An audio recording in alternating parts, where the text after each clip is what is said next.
Please welcome the President and CEO of the National Urban League, Marc H. Morial.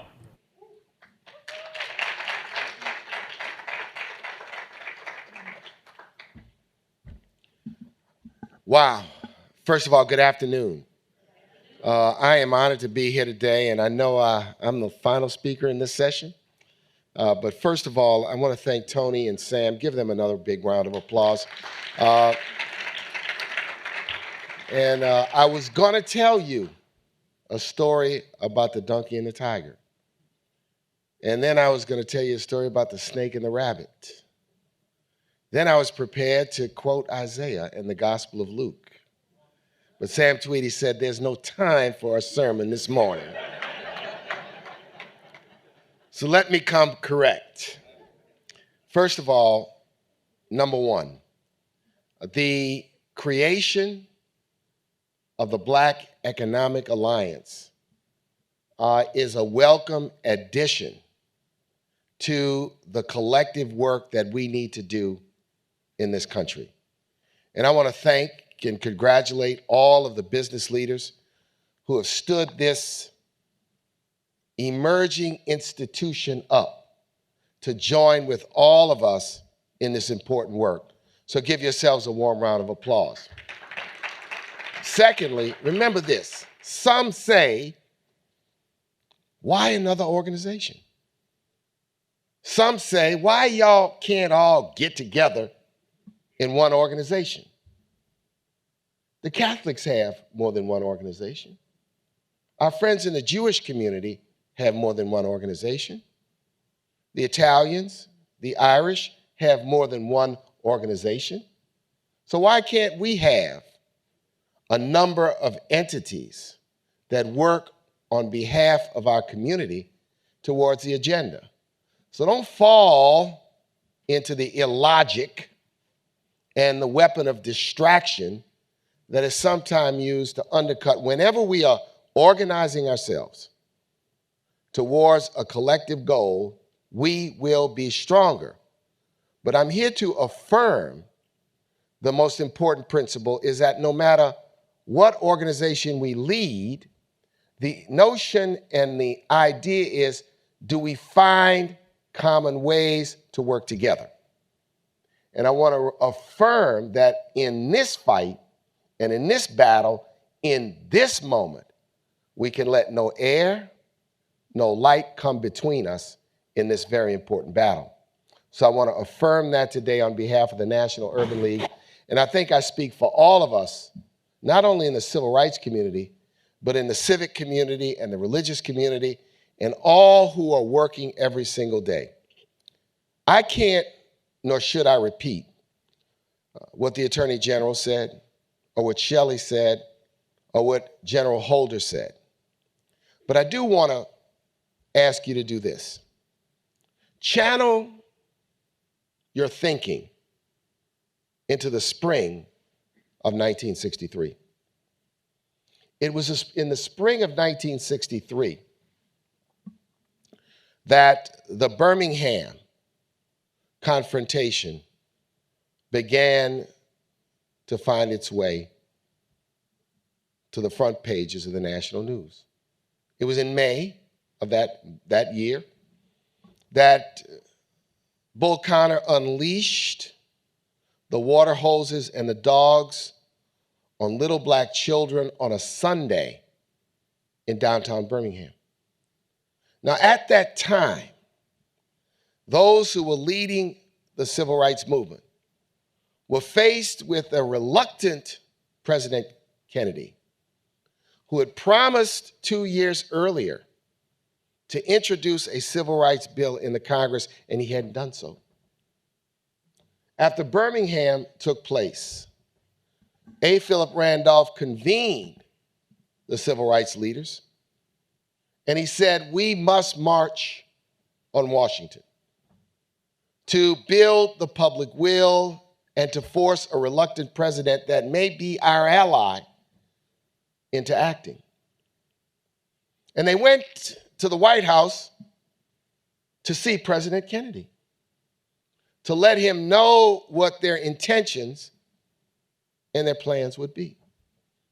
And as they sat down, President Kennedy, in his own way, sought to talk them out of staging this march by saying that they should wait until after his 1964 reelection, and then he would be free to do the work of civil rights. A. Philip Randolph, who at the time was 63 years old, had at his side a Martin Luther King, a Roy Wilkins, a Whitney Young, and others who were men in their 30s, said, "I'm sorry, Mr. President, we are coming to Washington in August because we must." Now, President Kennedy was no foolish politician, because after that meeting, he switched courses. And he sent up to Congress soon thereafter. There was the pressure of Birmingham, the pressure of this march, what became the 1964 Civil Rights Act.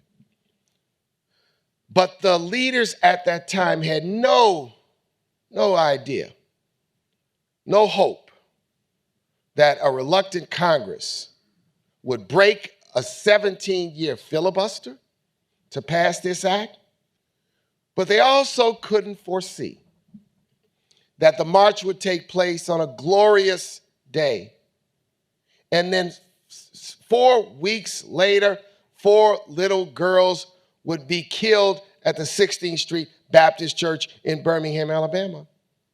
Nor could they see that 2 months later, the President of the United States would be assassinated in cold blood in Dallas, Texas.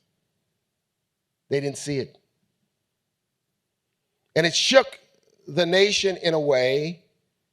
And then a Southern president by the name of Lyndon Johnson, who had a unique ability to deal with the Congress, embraced the cause because of the pressure and because of his sense of making history. And the Civil Rights Act of 1964 was passed. Now, here is the point. 60 years later, after the passage of that act, 70 years after the passage of Brown v. Board, a poisonous tree has been planted in this country. Project 2025, there are all these fancy names, Americans for Prosperity and Equal Justice. On this poisonous tree are a number of fruits. One is the effort to suppress the vote, gerrymander districts, make it more difficult, and then to psychologically say to people that they shouldn't vote. On this poisonous tree is an attack on the very essence of the teaching of Black history and the banning of books. On this poisonous tree is the twisted logic and tortured judicial decisions to undercut affirmative action and DE&I and equal opportunity and American fairness. And this poisonous tree is being watered by billionaires who hide behind screens, never show their faces. You can't tell me their names, and neither can the media. This is an organized effort. This is a well-funded effort. Now, in my own view, it is sadly an effort to create a system of what I call 21st century soft apartheid, to undercut the emerging shift in power and demographics that's taking place in this country. So I want to offer a few thoughts. Number one, when we advance our arguments and our rationale, we must remind people that what is known as Black America is a nearly $2 trillion economy. It is a $2 trillion economy that buys diapers and fast food and fashion and makeup and clothing and houses, a $2 trillion economy. What does that $2 trillion economy mean? That economy is about as large as the economy of Vladimir Putin. That Black America has 45 million people. There are more Black Americans than there are people in Spain. That Black America, when combined with the spending power of Latinos and Asians, is nearly $5 trillion, and then combined would be the third or fourth largest economy in the world. What we talk about DE&I and equal economic opportunity is common sense economics for the 21st century in this country. Number two, it is foolish to think that a nation with 350 million people can retain its economic standing as the largest economy in the world in competition with countries that have 5 times as many people, India and China, if you take the position that you're going to suppress the talents and the abilities of a third of the population.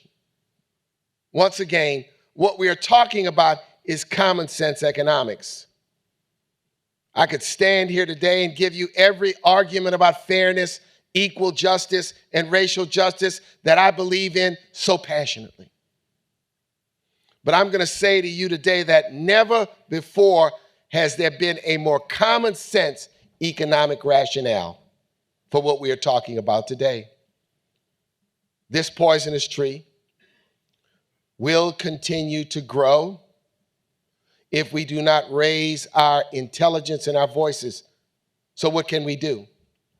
If you are on the inside, you're a corporate board member, you're a senior executive, you are in any way in a position of some influence, I ask you not to get lockjaw and hold your conversation.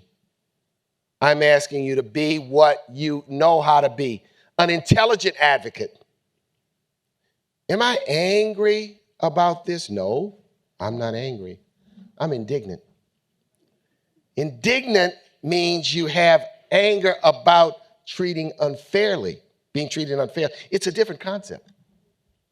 But we know that in this battle, we have to fight with our heads and we have to fight with our hearts. Number two, each and every one of you has to be politically engaged as voters, contributors. Why? This country respects 2 types of power: political power and economic power. I never met a corporate CEO who wasn't obsessed about politics. Most of them say I'm not political. Then when the doors close, tell me what's going on. So let's be intelligent in fully and completely exercising our power. The final thing I want to say, I was born in a segregated hospital to 2 parents who were on the front lines of the civil rights movement. Like many of you, our parents and grandparents hoped, prayed, worked, struggled that somehow this pernicious system of segregation would come to an end. Did they see a world where there would be African American mayors, Black CEOs in corporations, Black attorney generals, Black presidents, Black United States senators? Did they see that world? That world was in their hope and their aspirations and their vision. Today, those of us, this generation, and it's not just Black Americans, who have had an opportunity to live on the other side and grow up and on the other side of 1963 and 1964 have a solemn obligation. Now, it's easy to say, I got mine and I'm all good. Got my retirement, got my stock, got my money, got my house, got my kids educated, or I'm on my way. It's easy to do that. But we do not have the option to do that. Or we will destine our children and our children's children into a world where they will relitigate and refight the battles of our grandparents.